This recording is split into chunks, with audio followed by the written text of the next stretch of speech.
ಕರ್ನಾಟಕ ಕಾರ್ಮಿಕ ಕಲ್ಯಾಣ ನಿಧಿ ತಿದ್ದುಪಡಿ ವಿಧೇಯಕವನ್ನು ಪರಿಶೀಲಿಸಬೇಕೆಂದು ಸೂಚಿಸಿದರು. ವಿಧೇಯಕವನ್ನು ಮಂಡಿಸಲಾಯಿತು. ಮಾನ್ಯ ಸಚಿವರು ಏನಾದರೂ ಹೇಳಿದ್ರೆ ಹೇಳಿ.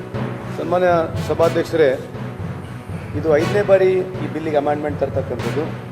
Karnataka labour welfare fund act 1965 in section 7 in subsection clause 2ನಲ್ಲಿ for words 20 rupees, 40 rupees and 20 rupees, the words 50 rupees, 100 rupees, 50 rupees shall respectively be substituted ಅಂತಿದೆ. ಅಂದರೆ ನಾವು 1969ನೇ ಇಸ್ವಿನಲ್ಲಿ ಇದು ಕಾಂಟ್ರಿಬ್ಯೂಷನ್ ಪ್ರಾರಂಭ ಆಗಿರ್ತಕ್ಕಂಥ ಆರ್ಗನೈಸ್ ಸೆಕ್ಟರ್ನಲ್ಲಿರ್ತಕ್ಕಂಥ ಕಾಂಟ್ರಿಬ್ಯೂಷನು. ಈ ಕಾಂಟ್ರಿಬ್ಯೂಷನ್ನಲ್ಲಿ ವರ್ಕರ್ ಕಾಂಟ್ರಿಬ್ಯೂಷನ್ ಬರುತ್ತೆ, ಎಂಪ್ಲಾಯರ್ ಕಾಂಟ್ರಿಬ್ಯೂಷನ್ ಬರುತ್ತೆ, ಗೌರ್ಮೆಂಟ್ ಆಫ್ ನಮ್ಮ ಸ್ಟೇಟ್ ಗೌರ್ಮೆಂಟ್ ಕೂಡ ಕಾಂಟ್ರಿಬ್ಯೂಷನ್ ಬರುತ್ತೆ.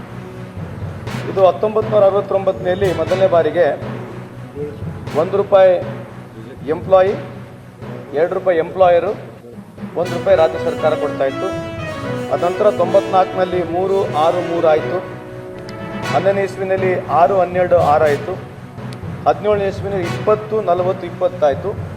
ಈಗ ತಿರ್ಗಾ ನಾವು ಈ ಅಮೆಂಡ್ಮೆಂಟಲ್ಲಿ ₹50 ಎಂಪ್ಲಾಯಿ ಕೊಡಬೇಕು, ₹100 ಎಂಪ್ಲಾಯರ್ ಕೊಡಬೇಕು, ₹50 ಸ್ಟೇಟ್ ಗೌರ್ಮೆಂಟ್ ಕೊಡಬೇಕಂತ ಈ ಒಂದು ಬದಲಾವಣೆ ತಂದಿರತಕ್ಕಂಥ ಉದ್ದೇಶ ಇದೇನಾಗಿದೆ.